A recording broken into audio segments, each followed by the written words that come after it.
मित्रों नमस्कार। पावन ज्योतिष प्रपात यूट्यूब चैनल पर आप सबका स्वागत है। आज के वीडियो का शीर्षक है आपकी कुंडली में ही है गरीबी का कारण और समाधान, cause and solution of poverty.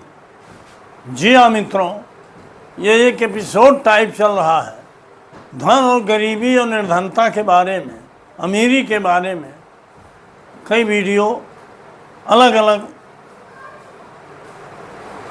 संदर्भ में दे रहा हूँ ताकि आप पूरी तरह से धन के बारे में जान जाएं। और आज का वीडियो है गरीबी के बारे में। गरीबी आप दूसरे शब्दों में कह सकते हो आर्थिक तंगी और दरिद्रता। जी हाँ मित्रों, पॉवर्टी जिसको कहते हैं अंग्रेजी में। जैसे जीवन में अनेक समस्याएं हैं, वैसे गरीबी भी एक समस्या है। और आप सभी लोग गरीबी से परिचित हो, या तो आप दर्शकगण अधिकतम लोग गरीब हो, या गरीबों के बीच में रहते हो, या गरीबी से पूरी तरह से परिचित है। अर्थात धन की कमी, आर्थिक तंगी, गरीबी और दरिद्रता एक शब्द है। दरिद्रता का मतलब आजन्म गरीबी, आजन्म मतलब जीवन भर गरीबी झेलना पड़ता है। ऐसे परिवार में पैदा हुए हैं कि जिसमें आर्थिक तंगी ही है, मजदूरी ही भरण पोषण का एक सहारा है। तो आपकी कुंडली में ही इसका कारण और समाधान निहित है। अब दरिद्रता कहिए या असाध्य कहिए, जैसे मेडिकल साइंस में है, कोई बीमारी बहुत कम होती है जो असाध्य होती है, जैसे कैंसर है, ये असाध्य बीमारी है। और बीमारियां जनरल साध्य होती हैं, छोटी बड़ी दवाओं से ठीक हो जाती हैं, मेडिकल उपचार से ठीक हो जाती। उसी तरह से जीवन में भी समस्याएं हैं, बीमारी भी एक है, लेकिन अन्य समस्याएं हैं। आज हम उन्हीं समस्याओं में से जो सबसे भयंकर बीमारी है गरीबी। लेकिन मित्रों, यह गरीबी भी साध्य और असाध्य होती है। साध्य का मतलब जो किसी उपाय करने से या समाधान का कोई तरीका निकालने से जो सटीक हो, उससे वो साध्य हो जाती है, उसका निवारण हो जाता है। असाध्य वह गरीबी है कि जिसका कोई निदान नहीं, उसको जीवन भर गरीबी भोगना ही होगा। अब इस प्रसंग को अगर मैं ज़्यादा बढ़ाऊं तो संदर्भ या इसका इंट्रो ही अधिक हो जाएगा। बस इतना बताना चाहता हूं कि एक बर्थ डिटेल के माध्यम से मैं आपको ये अवगत कराऊंगा, ज्योतिष के नियमों का गहराई से विश्लेषण करके इस पर ये बताऊंगा कि इस नियम से आपकी कुंडली आप स्वयं देखो तो आपको पता चल जाएगा कि गरीबी का कारण क्या है और इस गरीबी से छुटकारा या समाधान कैसे पाया जा सकता है। क्या मेरी यह गरीबी असाध्य तो नहीं है? दोनों उपाय बताऊंगा, दोनों आपकी कुंडली में है और आपकी कुंडली में ही जीवन की सभी समस्याएं हैं, सभी उन्नति और उत्कर्ष हैं, सभी अपकर्ष और अपमान हैं, सभी असफलताएं भी हैं, सफलताएं भी, सभी सिद्धियां भी हैं, असिद्धियां भी। तो आज हम गरीबी नामक समस्या पर बात करेंगे। अक्सर सभी लोग गरीब, अधिकतम लोग गरीब रहते हैं, आर्थिक तंगी से झेलते हैं, लेकिन बहुत से लोगों का जीवन यापन चल रहा है, उनको गरीब नहीं माना जा सकता। अब इसका कारण क्या है और समाधान क्या है, और कारण में जो हम आएंगे तो उसमें ये भी देखेंगे कि ये साध्य है कि असाध्य है। आज हमने एक जातक की बर्थ डिटेल दिया है। इस जातक के बर्थ डिटेल पर पिछले दिनों भी मैंने एक वीडियो बनाया था। संदर्भ कुछ धन संबंधी ही था, लेकिन थोड़ा इतर था। आज हम केवल बात करेंगे इस कुंडली में कि गरीबी का कारण क्या है, उसका समाधान क्या है, क्या यह जातक गरीबी से जूझ रहा है। जातक का बर्थ डिटेल है, डेट ऑफ बर्थ है 23 जून 1995, टाइम ऑफ बर्थ है 1:46 AM और प्लेस ऑफ बर्थ है कुरुक्षेत्र हरियाणा। मित्रों, अब तक तो मैं बार बार कहता था कि लाइक करिए, सब्सक्राइब करिए, लाइक करिए, कमेंट। कुछ यूट्यूब ने नया फीचर दिया है, हाइप करिए। तो अगर आपको हाइप करने आता है तो करिएगा, लाइक वाले बटन पर जब पुश करिएगा नीचे हाइप का बटन आएगा, उसे पुश कर दीजिएगा। अभी मैंने उसका प्रयोग नहीं किया है, अभी एक आध हफ्ते से 2-4 दिन से यह नया प्रयोग चल रहा है। लेकिन वीडियो को पूरा देखिए, अंत तक देखिए, तभी आपको इसका लाभ मिलेगा। एक बात और बता दूं मित्रों, ज़्यादा प्रसंग संदर्भ नहीं बांध रहा हूँ, लेकिन ये सत्य बता रहा हूँ कि जो भी बताता हूँ लॉजिकल बताता हूँ, सही बताता हूँ, और इस नियम का प्रयोग करेंगे तो आप अपनी गरीबी का कारण भी समझ जाएंगे और उसके समाधान का तरीका भी समझ जाएंगे। इस नाते भी गरीबी ये वीडियो आप सबके लिए बहुत उपयोगी है। अब ये जातक जो है, इसके बर्थ डिटेल पर जो कुंडली बनी है, ये मेष लग्न की बनी है। देखिए, लग्न कुंडली है, एक कस्प कुंडली है। लग्न कुंडली में ग्रह राशियाँ यहाँ हैं, कस्प कुंडली में ग्रह तो एक उसी तरह दिखाई दे रहे हैं कि राशियाँ बदल गई। देखिए, एक के बाद 2, 3, 3, 4, 5 और 7, 6 नहीं है, 8, 9, 9, 10 और 11 है, 12 नहीं। इस तरह से ये कुंडली मैंने इसलिए देता हूँ कि जहाँ ग्रह की दृष्टि की ज़रूरत है, ग्रह के नक्षत्र की ज़रूरत है, ग्रह के राशि की ज़रूरत है, तो ग्रह की ज्योति की ज़रूरत है। अन्य संदर्भ जहाँ कस्प कुंडली के अलावा भी ज़रूरत है, वो लग्न कुंडली से सहयोग लिया जाता है। आइए आज हम इस बर्थ डिटेल पर बात करते हैं। केपी प्लैनेट्स सिग्निफिकेटर हमने दिया है। इस जातक पर शुक्र की महादशा 21 फरवरी 2020 से चल रही है, जो 21 फरवरी 2040 तक है। हम महादशा पर ही रहेंगे। ये महादशा इसके लिए अच्छी है, गरीबी है, अमीरी है, ये बताएगी। लेकिन द्वितीय भाव के उपनक्षत्र स्वामी से ये पता चलेगा कि अगर गरीबी है तो साध्य है कि नहीं है।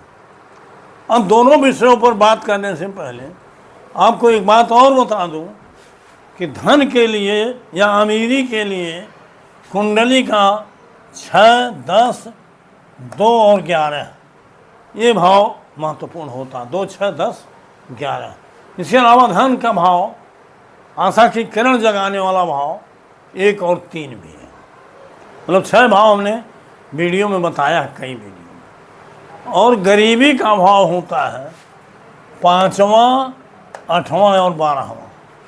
ये 5, 8, 12 भाव जिन ग्रहों द्वारा शासित है, और वो ग्रह अगर महादशा स्वामी के नक्षत्र स्वामी बन गए, नक्षत्र के माध्यम से 5, 8, 12 आ रहा है, तो निश्चित रूप से गरीबी का सामना करना पड़ेगा।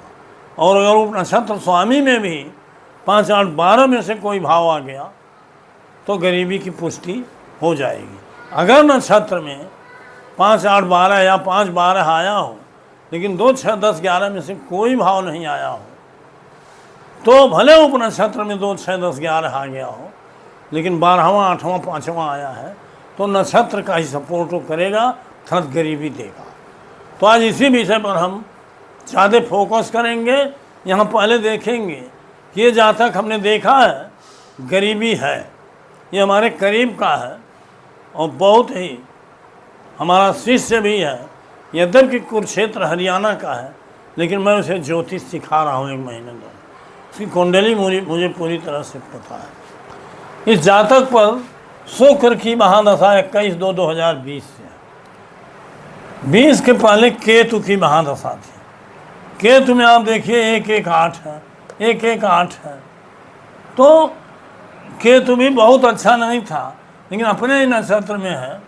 तो गुरु में 8, 9, 10 आ रहा, जो नक्षत्र स्वामी में कुछ आशा की किरण थी, लेकिन केतु के बाद जब शुक्र आया, शुक्र में देखिए 2 2 7 तो है, लेकिन ये पहले बता चुका हूँ कि जो ग्रह स्वयं होता है उसमें जो भी भाव आए हैं वो स्रोत बनते हैं, वो फल नहीं देते। क्योंकि 2 2 7 माने कुटुंब स्थान, पत्नी स्थान या व्यवसाय या धन स्थान ही कहिए, तो ये सोर्स आप इनकम बनेंगे। लेकिन इसका नक्षत्र देख लीजिए, शुक्र का चंद्रमा है। चंद्रमा में देखिए 12 और 5 है, 8वां नहीं दिखाई दे रहा है, लेकिन 12 5 है। और इसका उप नक्षत्र बुध है, जिसमें आप देख रहे हो 2 3 4, 2 3 तो है, और चंद्रमा 12 5 है। तो इसका मतलब 12वां 5वां यहाँ भी आया, 12वां 5वां यहाँ भी आया, एक तो हो गया। अब कहोगे 8वां तो नहीं आया है। 8वें के लिए आप देखो तो शुक्र की दृष्टि देखिए यहाँ है, 8वें पर है। एक तो दृष्टि स्वयं के द्वारा हो गया, लेकिन एक बात और बता दो मित्रों कि जिस ग्रह की ज्योति होती है या जिस ग्रह की दृष्टि में कोई ग्रह होता है उसका भी पूरा असर रहता है। उस ग्रह में देखिए कौन कौन भाव है। एक तो शुक्र की दृष्टि में देखो 8वां है, दूसरे गुरु की दृष्टि, गुरु बुध और शुक्र देखिए, बुध 16 36 डिग्री पर है, गुरु 14 27 डिग्री पर है, और शुक्र 18, अर्थात तीनों ग्रहों में 4 ही अंश का अंतर है, 6 अंश के अंदर है। तीनों में दृष्टि है, अर्थात सप्तम है तीनों। बुध और शुक्र से 7वें गुरु है और गुरु से 7वें बुध हो, अर्थात बृहस्पति या गुरु की दृष्टि बुध और शुक्र पर है, और बुध शुक्र की दृष्टि गुरु पर है। और बुध शुक्र में आपस में भी ज्योति है, क्योंकि दोनों। अब शुक्र में 8वां आया, गुरु की दृष्टि भी है शुक्र पर, ये देख लीजिए जो महादशा। तो गुरु में आप स्वयं देख लीजिए 8वां 9वां 10वां है, तो 8वां तो है दृष्टि के नाते, ये नाते शुक्र को उसने अपने दृष्टि का भी प्रभाव दिया। 8वें को खोजना, तो शुक्र में 12 5 है, स्वयं की दृष्टि से भी 8वां है, और जो देख रहा है गुरु उसमें भी 8वां, अर्थात 12 और 8 की पुष्टि हो रही है। बुध को भी देख रहा है, तो इस तरह से बुध को भी 8वां दे रहा है, यहाँ भी सब दे रहा है। तो इस तरह से 5 8 12 आया। नक्षत्र में कहीं 2 6 10 11 नहीं है, आप खुद देखिए। शुक्र में नहीं है 12 5 के अलावा 2 6 10 11 नहीं है। उसके ऊपर नक्षत्र में 12 5 है, दृष्टि द्वारा 8वें का सहयोग, 8वें का भी समर्थन मिल रहा है। अब आप कहोगे गुरु का समर्थन है, गुरु में तो 10वां भाव 9वां भाव, जी हाँ, उस भाव का भी प्रयोग हो फल मिलेगा, लेकिन टॉपिक आज नहीं है। नहीं तो गुरु की दृष्टि के नाते ही वो व्यक्ति 9वां भाव होने के नाते ज्योतिष सीख रहा है, गुरु में 10वां भाव ही होने के नाते सहयोग मिल रहा है, उसके कर्म में अपना प्रोफेशन वो ज्योतिष को बनाएगा, सफल होगा। मैं उसे सिखा रहा हूँ, तो ये अलग विषय है। अब चूँकि शुक्र गरीबी बता रहा, भयंकर गरीबी बता रहा, और उससे बात करने पे भी बात हुई, वो भी बता रहा बहुत आर्थिक तंगी है, एक छोटा मोटा नौकरी करता हूँ, और नौकरी वही का कारण वही जो गुरु की दृष्टि है उसके नाते हो रहा। तो मित्रों, शुक्र में भी द्वितीय है, और शुक्र के पर जो गुरु की दृष्टि है 8वां तो है ही है, उसको 5 8 12 तो दे ही रहा है, लेकिन थोड़ा सा सपोर्ट के नाते हल्का फुल्का काम वो लड़का कर रहा है। शुक्र के बाद सूर्य आएगा, इसमें भी देखिए 5 1 8 उसके नक्षत्र, अर्थात इसी की कुंडली पर हमने एक बार बताया था, जब चंद्रमा की महादशा आएगी 2021 से, नहीं 21 साल बाद, तब इसकी स्थिति अच्छी होगी। लेकिन अब ये गरीबी साध्य है कि असाध्य है? कारण तो मिल गया महादशा के नाते कि 5 8 12 है इसके नक्षत्र में, तो ये साध्य है कि असाध्य? देखिए, साध्य असाध्य, असाध्य का मतलब अगर द्वितीय भाव का उपनिषद स्वामी 1 2 3 6 10 11 में से कोई भाव न बता दे तो असाध्य स्थिति होती। किसी भी प्रयोग से, किसी भी तरीके से समाधान संभव नहीं है। जैसे कैंसर की बीमारी है, अगर असाध्य होती है, कुंडली बता देगी कि असाध्य बीमारी होने वाली है, ठीक होने वाली नहीं। ऐसी तमाम बीमारियां चल जाती हैं, प्रकृति की व्यवस्था है। तो अब यहाँ देखिए, द्वितीय भाव का उपनक्षत्र स्वामी, द्वितीय का उपनक्षत्र स्वामी यहाँ देखिए कौन है? बुध है। बुध में स्वयं 2 3 भाव है, यंत्र की 4 5 12 भी है, 5 12 भी है नक्षत्र के माने, लेकिन 2 3 होने के नाते आशा की किरण है, ये साध्य है। अगर उपनक्षत्र में 1 2 3 6 10 11 कोई भाव आया है तो साध्य है। उसका उपाय अगर करोगे तो निश्चित रूप से जीवन बढ़िया चलेगा। उसको देख करके इस जातक को हमने समाधान बताया।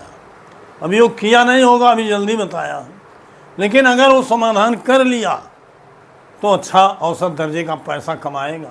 100% गरीबी तो नहीं मिट जाएगी, लेकिन आर्थिक तंगी नहीं रहेगी, औसत दर्जे का जीवन चलेगा। और शायद यही कारण है कि समाधान तो कारण है, यह है वही जो गुरु की गुरु की दृष्टि जो है वो द्वितीय भाव पर भी है, और उसमें 10वां भाव है, 9वां भाव है, वही बनेगा माध्यम। तो हमने जो बार बार नियम बताया कि महादशा स्वामी से रिलेटेड अगर कोई ग्रह उचित भाव को बता रहा है तो उसका रथ निर्धारण करने से उसका समाधान होगा। तो महादशा स्वामी से रिलेटेड कौन है? शुक्र से रिलेशन में या तो बुध है या तो गुरु है। यही गुरु 8वां भी दे रहा है, लेकिन इसी गुरु में जब इसके नक्षत्र वगैरह को देखेंगे तो समाधान भी देगा। कैसे देगा?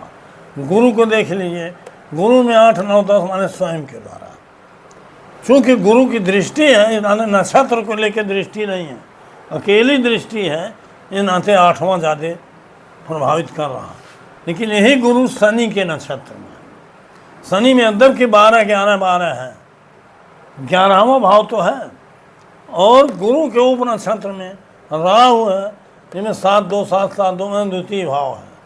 अब 11वें के अलावा शनि में आप देखोगे, शनि यहाँ बैठा है, तीसरी दृष्टि द्वितीय भाव पर है, ये 6वें भाव पर भी दृष्टि है, 7वीं दृष्टि 7 8 9 10 9वें पर भी शनि भी 9वें देख रहा है, गुरु भी 9वें कारक है। इस तरह से तमाम परिस्थितियाँ ऐसी बनी हैं कि वो ज्योतिष की तरफ रुझान है। आने वाले समय में एक अच्छा ज्योतिषी बन करके एक बढ़िया अपना जीवन यापन करेगा। तो हमने उसको बताया कि गुरु के नक्षत्र में बल है शनिश्चर में, 11वां भाव एक तो है, उसका उपनक्षत्र स्वामी द्वितीय को बता रहा है, और शनि की दृष्टि द्वितीय और 6वें भाव पर है, साथ 11वां भाव, 2 और 6 मिला के 2 6 11। एक चीज़ बता दें, जब भी सिग्निफिकेटर देखिए तो ग्रहों की दृष्टि का बहुत प्रभाव होता है, लेकिन वो दृष्टि शीघ्र गति ग्रहों के लिए 4 डिग्री, और उसमें अगर कोई मंद गति ग्रह है तो 6 डिग्री तक लीजिए, चाहे ज्योति हो जाती, और उनको शामिल करके अगर आप फल करेंगे, ज्योति दृष्टि का बहुत प्रभाव होता है। नक्षत्र उपनक्षत्र की तो बात यहाँ की ही गई, उसका फल मिलता है और निश्चित मिलेगा। तो सबका सम्यक दृष्टि अपना करके समग्र विवेचन अगर आप करेंगे तो निश्चित रूप से समाधान होगा। तो गरीबी का कारण समाधान साध्य है क्या असाध्य है, तीनों चीज़ हमने इसमें बताया।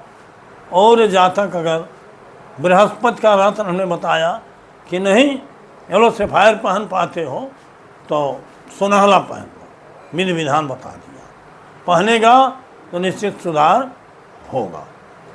अब गरीबी के अलावा जीवन की कोई समस्या हो, गरीबी भी एक समस्या, पहले तो कस्पल सिग्निफिकेटर में देखो यो समस्या है कि नहीं है तो साध्य है कि असाध्य है।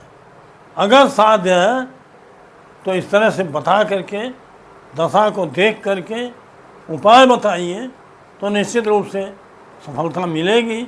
और अगर असाध्य है तो कोई उपाय कर लीजिए, जो पूर्वार्जित कर्म है उसका फल तो भोगना ही पड़ता है, साध्य के रूप में भी असाध्य के रूप।